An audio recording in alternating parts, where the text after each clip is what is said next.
কয়েকদিন পর তো সরকার পরিবর্তন হবে, তখন তারা যা ইচ্ছা তাই করবে। আপনি এত রিস্ক নিতে যান কেন? আমি বর্তমান অন্তর্বর্তী সরকার, আপনার আসেনি তো কয়েকদিন মাত্র। একেবারে নদীর পাড়ে থেকেই বড় হয়েছি এবং আমরা জানি যে এই নদীর সাথে যুদ্ধ করে কিভাবে বসবাস করতে হয়। দেখবেন যে হিজলা, মেহেন্দিগঞ্জ, পাতারহাট এই অঞ্চলের রাস্তাঘাট খুবই খারাপ, যোগাযোগ ব্যবস্থা খুব খারাপ। কীর্তনখোলা নদীর ধারে দক্ষিণাঞ্চলের বিভাগীয় শহর বরিশাল। ইতিহাসে প্রাচ্যের ভেনিস নামে পরিচিত এই জনপদ আজও লড়ছে নদী ভাঙন, জলাবদ্ধতা, দারিদ্র্য আর যোগাযোগের সংকটের সঙ্গে। সেই বাস্তবতার মাঝেই ত্রয়োদশ জাতীয় সংসদ নির্বাচন ঘিরে জটিল সমীকরণে উত্তপ্ত হয়ে উঠেছে বরিশালের 6টি সংসদীয় আসন। প্রার্থীরাও সাধারণ মানুষের কাছে দিচ্ছে বিভিন্ন রকমের প্রতিশ্রুতি। বরিশাল প্রতিনিধি নাইম হোসেন সাগর। আসন্ন ত্রয়োদশ জাতীয় সংসদ নির্বাচনকে কেন্দ্র করে বরিশাল জেলার 6টি সংসদীয় আসনে বইছে নির্বাচনী হাওয়া। জেলা ও উপজেলা জুড়ে এখন মাইকিং, মিছিল, পথসভা, গণসংযোগ ও উঠান বৈঠকের ব্যস্ততা সময় পার করছে প্রার্থীরা। দিনভর ও গভীর রাত পর্যন্ত প্রচারণায় সরগরম হয়ে উঠেছে পুরো এলাকা। আসন্ন ত্রয়োদশ জাতীয় সংসদ নির্বাচনকে সামনে রেখে বরিশাল জেলার 6টি সংসদীয় আসনে নির্বাচনী উত্তাপ এখন তুঙ্গে। সকাল থেকে রাত পর্যন্ত প্রার্থীরা চষে বেড়াচ্ছেন গ্রাম থেকে গ্রাম, পাড়া থেকে মহল্লা। প্রার্থীরা ভোটারদের উন্নয়নের গ্যারান্টি দিচ্ছেন আর বিনিময়ে ভোটারদের কাছ থেকে আদায় করে নিচ্ছেন ভোট দেওয়ার ওয়াদা। প্রতিশ্রুতির তালিকায় প্রাধান্য পাচ্ছে নদী ভাঙন রোধ, কর্মসংস্থান সৃষ্টি, শিক্ষা ও স্বাস্থ্যসেবার উন্নয়ন, যোগাযোগ ব্যবস্থার আধুনিকায়ন এবং সন্ত্রাস মাদক নির্মূল। তবে দীর্ঘদিনের অমীমাংসিত সমস্যাগুলো নিয়ে ভোটারদের মধ্যে আশার পাশাপাশি সংশয়ও যেন দেখা গিয়েছে। দক্ষিণে নদীবেষ্টিত বরিশাল বিভাগের বেশ কয়েকটি উপজেলায় এখন নৌপথে একমাত্র ভরসা। সুপেয় পানির সংকট, বেড়িবাঁধ ভাঙন, লবণাক্ততা আর বিচ্ছিন্ন যোগাযোগ ব্যবস্থা স্বাধীনতার 53 বছরেও কাটেনি এসব সমস্যা। প্রায় অর্ধশত বছর আগে নির্মিত 1000 কিলোমিটার বেড়িবাঁধ আজও ভঙ্গুর। জোয়ারের চাপে প্রতি বছর প্লাবিত হয় নদী ঘেরা বিস্তীর্ণ এলাকা। ঘরবাড়ি, ফসল হারিয়ে বিপাকে পড়ে লক্ষাধিক মানুষ। ধান, নদী আর খালের ঐতিহ্যে গড়া বরিশাল শহর বর্ষা এলেই জলাবদ্ধতায় যেন অচল হয়ে পড়ে। পদ্মা সেতু, সড়ক যোগাযোগের সম্ভাবনা তৈরি করলেও স্থানীয় অর্থনীতি এগোয়নি প্রত্যাশিত গতিতে। কলকারখানা স্থাপনে বিভাগীয় শহরগুলোর মধ্যে সবচেয়ে পিছিয়ে বরিশাল। দারিদ্র্য সীমার নিচে বসবাসকারীর হার এখানেই সবচেয়ে বেশি। প্রান্তিক অঞ্চলের ভোটাররা জানান, আমাদের প্রধান সমস্যা হল নদী ভাঙন। প্রার্থীরা প্রতিবারই প্রতিশ্রুতি দেন, ওয়াদা নেন, কিন্তু ভোটের পর আর দেখাই যায় না। অন্যদিকে বরিশাল নগরীর ভোটাররা জানান, জলাবদ্ধতা নিরসন এবং মাদক ও সন্ত্রাসমুক্ত পরিকল্পিত নগরী এখন তাদের দাবি। বিগত দিনে আমরা অনেক নির্বাচন দেখেছি বা আমাদের একটা ভালো একটা এক্সপিরিয়েন্স হয়েছে। তো আমরা চাই অবাধ সুষ্ঠু নির্বাচন বাংলাদেশে হোক এবং বাংলাদেশে যারাই সরকার গঠন করুক তারা চায় দেশটা সেই যেই হোক দেশটাকে সুন্দর এবং সুশৃঙ্খলভাবে রাখতে পারবে, দেশটা নিরাপদে রাখতে পারবে, বেকারদের কর্মসংস্থান হবে, সবাই যেন মোটামুটি খেয়ে পরে ভালোভাবে বাঁচতে পারে এবং সন্ত্রাসমুক্ত, চাঁদাবাজি, ধর্ষণ সব কিছু যেন আপনার না হয়, সকল প্রকার অপরাধ প্রবণতা থেকে মুক্ত থাকুক বাংলাদেশ। এটা আমার দেশ। প্রার্থী এমন প্রার্থী দরকার যে প্রার্থী আসলে জনগণের কথা ভাববে, দেশ নিয়ে কাজ করবে এবং দেশের সর্বসময় দেশের মঙ্গল চাইবে। আমাদের বরিশাল সদরে ভালো একজন প্রার্থী চাই, যে কোনো দুর্নীতি থাকবে না, কোনো জুলুম থাকবে না, কোনো খুঁট থাকবে না, কোনো রাহাদানি থাকবে না। আমরা ভালোভাবে রোডঘাটে চলতে পারবো, এই গরিব দুঃখী ভালোভাবে চলতে পারবে। যেমন রিক্সের শ্রমিক আছে, অমুক আছে, সমুক আছে, ছোটো থেকে বড় পর্যায়ে পর্যন্ত আমরা সবাই ভালো থাকতে চাই এবং আমরা ব্যবসায়ীরাও ভালো থাকতে চাই, যে আমরা স্বাধীন আমি ব্যবসা বাণিজ্য করতে পারি। আমি গির্জামাল্লা ব্যবসা করি, যেন কোনো আলাদা না থাকে, এই কেউ একটা ভালো একটা আমরা লোক চাই। আমি একজন ভোটার হিসাবে আমাদের শুধু একটাই প্রত্যাশা, যেই নির্বাচনে আসুক সে আমাদের মানুষের কথা ভাববে, দেশের কথা ভাববে এবং দেশের যে আমাদের আগেকার যে পরিস্থিতিগুলো ছিল, যেমন আমাদের এডুকেশন সিস্টেম এবং আমাদের যে নিত্য প্রয়োজনীয় জিনিসপত্রের যে দাম দিন দিন বৃদ্ধি পাচ্ছে, এগুলো নিয়ন্ত্রণ করবে এছাড়াও মনে করেন শিক্ষা ব্যবস্থা সহ স্বাস্থ্য সকল বিষয়ে আর কি সব দিক থেকেই যে সরকার আসবে সে যেন সব নিয়ন্ত্রণের ভিতর থাকে। সুন্দর সুন্দর নির্বাচন অবশ্যই চাই, তাদের সাথে চাঁদাবাজিটা থাকবে না, মানুষ শান্তিতে থাকবে, সবাই ব্যবসা বাণিজ্য সবাই ঠিকঠাকভাবে করতে পারবে, এরকম একটা সরকার চাই যার মানে মানুষের কষ্ট বুঝে, এরকম একটা সরকার চাই আমরা। বরিশাল ৫ আসনে ধানের শীষের অ্যাডভোকেট মুজিবুর রহমান সরোয়ার লিফলেট বিতরণ ও পথসভায় ব্যস্ত। ইসলামী আন্দোলনের নায়েবে আমির মুফতি সৈয়দ মোহাম্মদ ফয়জুল করিম হাতপাখা প্রতীক নিয়ে ব্যাপকভাবে প্রচারণা চালাচ্ছেন। অন্যদিকে এই আসনে একমাত্র নারী প্রার্থী হিসেবে লড়ছেন মনীষা চক্রবর্তী। ডেভেলপমেন্টটাই হচ্ছে যে জেলা থেকে বিভাগে উন্নীত করা এবং বিভাগের সাথে সাথে যা দরকার সেগুলো আমাদের করতে হবে।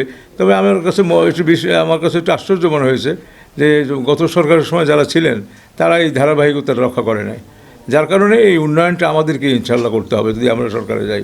আমি বিভাগের অফিস আদালতগুলো, এখানে মেট্রোপলিটন পুলিশের থানাগুলো, এখানে ডেভেলপমেন্টের এখন যে আলোচনা হচ্ছে 6 লেন রাস্তা, হ্যাঁ, ইমিডিয়েট ভোলা বরিশালের সেতু, এটা দুটো কয়েকটা বিষয় আগে আসছে, এগুলো আমাদের যুক্ত করতে হবে। আর তারুণ্যের জন্য আমাদের বিশেষ একটা কন্ট্রিবিউশন থাকতে হবে, খেলাধুলা, এগুলো আগে স্কুল ইন্টার স্কুল স্পোর্টস থাকতো, খেলাধুলার বিভিন্ন টিম হইতো, ফুটবল টিম খেলা। আমি তো মেয়র অবস্থায় আমি হাডুডু খেলার আয়োজনও করছি, হ্যাঁ, তারপরে নৌকা বাইচ করা, এলাকায় মানুষের জন্য করা। তারপরে কথা হচ্ছে এখানে যে মানুষের উন্নয়নটা এখন মানুষের শান্তি, উন্নয়নটা অবকাঠামো নির্মাণ করলেই উন্নয়ন না। উন্নয়নের বড় বিষয়টা হচ্ছে যে মানুষ শান্তি নিরাপত্তায় বসবাস করা। আমি ক্ষমতায় গেলে পূর্বের মতোই বরিশালে সন্ত্রাস করতে দেবো না এবং মানুষ যাতে শান্তিতে থাকতে পারে সেই ব্যবস্থা করব। ইউনিয়নগুলোর সাথে আমাদের প্রায় বিভাগীয় হেডকোয়ার্টারের সাথে সংযোগ প্রায় অনেকগুলোই হয়ে গেছে। এখন চন্দ্রমোহন ব্রিজটা হওয়া দরকার, ভোলার সাথে সংযোগ দরকার। এছাড়া আমাদের সাথে আশেপাশে শাস্তাবাদ, চরমোনাই, এবার সামনে যোগাযোগ ব্যবস্থাটা উন্নত দৈনন্দিন হচ্ছে এবং এর সাথে বিভাগীয় হেডকোয়ার্টারের সাথে সবসময় দক্ষিণ অঞ্চলের যে জেলাগুলো আছে এগুলোর যা সংযোগ এবং এগুলোর জেলা রাস্তাগুলো উন্নয়ন দরকার। আমি বর্তমান ইসিকে বলবো, আমি অনুরোধ করছি ইসিকে যে আপনি কোনো অবস্থাতেই যাদের বিরুদ্ধে ওয়ারেন্টেড আসামি না তাদেরকে কোনো অবস্থাতেই অ্যারেস্ট করা যাবে না। যদি আপনি এখনও আপনার বাহিনী অ্যারেস্ট করে তাহলে সমস্যাটা কি সৃষ্টি হবে? মানুষ ভয় পাবে, ভোট কেন্দ্রে মানুষ যাবে না, বিশ্বকে দেখাবে যে ভোট কেন্দ্রে মানুষের উপস্থিতি নাই। এটা ইসির জন্য বিশাল দুর্নামের ব্যাপার হবে, এটা গ্রহণযোগ্য নির্বাচন হবে না। এজন্য কিন্তু দীর্ঘদিন পর্যন্ত ভোট কেন্দ্রে না যেতে যেতে মানুষের মধ্যে ভয় সৃষ্টি হয়ে গেছে। এর জন্য একটা ভোটের মাধ্যমে সুন্দর সুস্থ ভোটের মাধ্যমে এই ভয় দূর করতে হবে। তাহলে কোনো অবস্থাতেই যারা ওয়ারেন্টেড আসামি না এবং যারা জামিন প্রাপ্ত এদেরকে হয়রানি করা যাবে না এবং নতুন কোনো মামলা দেয়া যাবে না। কয়েকদিন পর তো সরকার পরিবর্তন হবে, তখন তারা যা ইচ্ছা তাই করবে। আপনি এত রিস্ক নিতে যান কেন? আমি বর্তমান অন্তর্বর্তী সরকার আপনার আসেনি তো কয়েকদিন মাত্র। আমরা এখন পর্যন্ত যেটা বুঝতে পারছি যে আইন শৃঙ্খলা পরিস্থিতি নিয়ে শঙ্কার যথেষ্ট কারণ রয়ে গিয়েছে। আমরা বিভিন্ন জায়গায় হুমকির সম্মুখীন হচ্ছি, আমাদের ক্যাম্প করতে বাধা দেওয়া হচ্ছে, বিভিন্ন বাজার কমিটিকে নির্দেশনা দেওয়া হয়েছে যাতে করে আমরা অফিস না নিতে পারি। আমরা মনে করি যে যেহেতু আমাদের পক্ষে শ্রমজীবী এবং তরুণদের একটা ঐক্যবদ্ধ অবস্থান আছে, সেই জায়গা থেকে এই ধরনের আচরণ করা হচ্ছে। আমরা বলতে চাই যে অবিলম্বে প্রশাসনিকভাবে যাতে আইন শৃঙ্খলা পরিস্থিতি নিয়ে মানুষের মধ্যে আত্মবিশ্বাস তৈরি হয় সে বিষয়ে উদ্যোগ নিতে হবে। আর আমরা নির্বাচিত হলে অবশ্যই কর্মসংস্থান নিয়ে কাজ করব। মানুষের মধ্যে যে বেকারত্ব, দারিদ্র্যের হার, এই বিষয়টি কীভাবে দূর করা যায় গ্যাস ভিত্তিক শিল্পায়নের মাধ্যমে, সেটি হবে আমাদের প্রথম এজেন্ডা। বরিশাল ১ আসন ধানের শীষের প্রার্থী এম জহিরুদ্দিন স্বপন নিয়মিত সভা সমাবেশ করছেন। তার প্রতিদ্বন্দ্বী হিসেবে মাঠে সক্রিয় রয়েছেন জামাতের দাড়িপাল্লা ইসলামী আন্দোলনের হাতপাখা এবং বিএনপির বিদ্রোহী প্রার্থী ইঞ্জিনিয়ার আব্দুস সোবাহান। মাদক ও চাঁদাবাজি ভরে গেছে নির্বাচনে, আগেই ভোটারদের ভয় ভীতি হামলা করা হচ্ছে বলে অভিযোগ উঠেছে। নির্বাচন খুব ভালো সাড়া পাওয়া যাচ্ছে। আপনি দেখুন গৌনদী আগরঝাড়ায় চাঁদাবাজ, সন্ত্রাসী কর্মকাণ্ড, মাদক এগুলাতে ভরে গেছি। ব্যবসায়ী সমাজ, শিক্ষিত সমাজ এরা আর এইসব জিনিস চায় না, তারা সুখে শান্তিতে থাকতে চায়। সুতরাং আমি জনগণের ইচ্ছায় আমি এবার এমপি প্রার্থী হয়েছি। জনগণের ইচ্ছাটা কি? জনগণ চাচ্ছে যে জনগণকে আমি সাথে নিয়ে এই সব অনাচার, অবিচার এগুলো আমি রোধ করব। জনগণের আমার উপর একটা আস্থা আছে এবং আমি জনগণকে বলতে চাই, আমি যদি আপনাদের ভোটে আপনারা যদি আমাকে নির্বাচন করেন, আমাকে দ্বারা কোনো মানুষের ক্ষতি হবে না। বরিশাল 2 আসন উজিরপুর ও বানারীপাড়ার প্রত্যন্ত এলাকায় গণসংযোগ চালিয়ে যাচ্ছেন ধানের শীষের প্রার্থী দানবীর সর্দার সরফুদ্দিন আহমেদ শান্টু। অন্যদিকে তরুণ সমাজের কর্মসংস্থান ও মাদকমুক্ত সমাজ গড়ার লক্ষ্যে প্রচারণা চালাচ্ছেন জামায়াতে ইসলামী ও ইসলামী আন্দোলন। বেকার যুব সমাজ, অর্ধশিক্ষিত এবং শিক্ষিত বেকাররা তারা কর্মসংস্থানের ব্যবস্থা না থাকার কারণে তারা বিভিন্নভাবে মাদকাসক্ত এবং চাঁদাবাজি, সন্ত্রাসে এই সমস্ত কাজে তারা লিপ্ত। এই বেকার যুবকদেরকে কর্মসংস্থানের ব্যবস্থা করতে হবে এবং যুব উন্নয়ন সহ এলাকায় একটি সম্ভাবনাময়ী এলাকা, ডেইরি, ফিশারি, তারপরে পোলট্রি, এই সমস্ত উজ্জ্বল সম্ভাবনা আছে। এদেরকে প্রশিক্ষিত করে সেই খাতে এই বেকার যুবকদেরকে প্রতিষ্ঠিত করা এবং উন্নয়নের ধারা গতিটাকে, উন্নয়নের চাকাটাকে গতিশীল করা, এইটা। বরিশাল 3 আসন 10 দলীয় জোটের প্রার্থী ব্যারিস্টার আসাদুজ্জামান ফুয়াদ ও বিএনপির প্রার্থী অ্যাডভোকেট জয়নুল আবেদীন নদী ভাঙন রোধ, মিরগঞ্জ সেতু বাস্তবায়নের প্রতিশ্রুতি নিয়ে মাঠে এখন সরব। কারাগারে থাকা জাতীয় পার্টির প্রার্থী গোলাম কিবরিয়া টিপুর পক্ষে তার স্বজনরা প্রচারণা চালাচ্ছেন। বরিশাল 4 আসন বিএনপির রাজীব আহসান হিজলা ও মেহেদীগঞ্জের দুর্গম চর এলাকাগুলোতে প্রচারণা চালাচ্ছেন। জামাতের অধ্যাপক আব্দুল জব্বার ইনসাফ কায়েমের প্রতিশ্রুতি দিচ্ছেন এবং ইসলামী আন্দোলনের প্রার্থী সৈয়দ এহসাক মোহাম্মদ আবুল খায়রও তৎপর রয়েছেন। মূল ভূখণ্ড থেকে মেহেন্দিগঞ্জ, হিজলা এটা একটা বিচ্ছিন্ন, যে কারণে সব কিছু তারা বঞ্চিত। উন্নয়ন, শিক্ষা, স্বাস্থ্য, মানুষের মানবাধিকার প্রাপ্তি, সব কিছু থেকে তারা তুলনামূলকভাবে বাংলাদেশের অন্যান্য জায়গার থেকে বঞ্চিত। ফার্স্টলি এখানে যেটা দরকার সেটা হচ্ছে মেহেন্দিগঞ্জের সাথে একটা সড়ক যোগাযোগ হওয়া দরকার মূল ভূখণ্ডের সাথে। সেকেন্ডলি এই জায়গায় নদীর গর্ভে ক্রমান্বয়ে এলাকাটা বিলীন হয়ে যাচ্ছে, সেজন্য নদী ভাঙন থেকে পুরা হিজলা, মেহেন্দিগঞ্জ, কাজিরহাট এলাকাটা বলতে গেলে সবটাই সেভাবে সমস্যাগ্রস্ত। এখানে নদী ভাঙনের বিশাল এক সমস্যা আছে। অনেক প্রতিষ্ঠান, অনেক মাদ্রাসা, মসজিদ সহ এলাকা নদী ভাঙনে অনেক বেশি ক্ষতিগ্রস্ত হয়েছে। তো ওখানে ব্যাপক আকারে পাইলিং দরকার, এটা একটা গুরুত্বপূর্ণ বিষয়। আর রাস্তাঘাটেরও ব্যাপক বেহাল দশা। বাচ্চারা বর্ষার দিনে যে স্কুলে যাবে সেরকম অনেক রাস্তা নাই, তাদেরকে অনেক পানি পার হয়ে তারপর যাইতে হয়।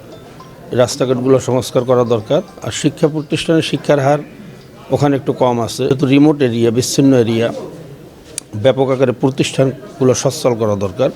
বরিশাল 6 আসনে ধানের শীষের আবুল হোসেন খান গভীর রাত পর্যন্ত গ্রামগঞ্জে ছুটছেন। জামাতের মোহাম্মদ মাহমুদুন নবী ও ইসলামী আন্দোলনের মুফতি ফয়জুল করিমও নিয়মিত উঠান বৈঠক করছেন।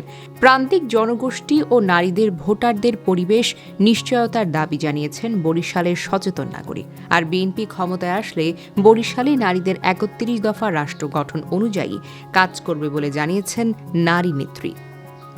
আমরা সবাই শঙ্কিত, ভীত, সন্ত্রস্ত।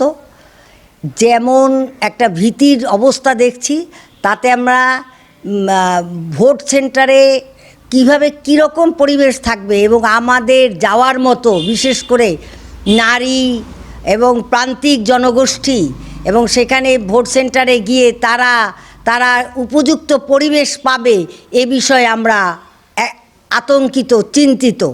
আমরা জানি না। আমরা চাই এই পরিবেশ, আইন শৃঙ্খলার পরিবেশ উন্নত হোক এবং সেই আমাদের নির্ভয়ে যাতে ভোট সেন্টারে গিয়ে ভোট দিতে পারি সেরকম পরিবেশ নিশ্চিত হোক। নিশ্চয়তা চাই আমরা, এবং পরিবেশ ভালো করার জন্য আমরা কর্তৃপক্ষের কাছে নিশ্চয়তা চাচ্ছি। জনাব তারেক রহমান যে 31 দফা দিয়েছেন রাষ্ট্র গঠনের, ওটাই আমাদের মূল লক্ষ্য। ওইটাকেই বাস্তবায়নের জন্য আমরা বিভিন্ন প্রতিশ্রুতি দিয়ে আসছি। আমাদের বরিশালেও ওইভাবে কাজ চলছে। আমরা মেয়েদের স্বাধীনতার ব্যাপারে, মেয়েদের বিভিন্ন যে মেয়েদের ফ্যামিলি কার্ড দেওয়া হবে তার ফ্যামিলির প্রধানকে, এবং বেকারত্ব দূরীকরণ, তারপর ঘরে ঘরে চাকরির একটা ব্যবস্থা, তারপর আমাদের বরিশালে যে প্রধান মানে যে দুর্ভোগে মানুষ ভুক্তভোগী সেটা হচ্ছে জলাবদ্ধতা। তা আমার প্রধান কাজই হচ্ছে যে এই বরিশালকে জলাবদ্ধতা মুক্তকরণ, এইটাই আমার প্রধান লক্ষ্য। এবং যে মেয়েদের ক্ষেত্রে যে মেয়েদের কারিগরি শিক্ষা, তারপর মেয়েদেরকে বিভিন্ন উদ্যোক্তাদের আমাদের সাহায্য সহযোগিতা দেওয়া, এই সব মূল লক্ষ্য নিয়েই আমরা মাঠে নেমেছি। এবং বরিশালের 6টি আসনে 22,84,978 জন ভোটার 883টি কেন্দ্রে 5,197টি বুথে ভোট দেবেন। আইন শৃঙ্খলা রক্ষায় পুলিশ, আনসার, বিজিবি, র্যাব ও সেনাবাহিনী মোতায়েন থাকবে। নদী ভাঙন, দারিদ্র্য আর রাজনৈতিক জটিলতার মধ্যেই ভোটের মুখোমুখি এখন বরিশাল। শেষ পর্যন্ত কারা জয়ী হবে সে অপেক্ষায় এখন দক্ষিণাঞ্চলবাসী।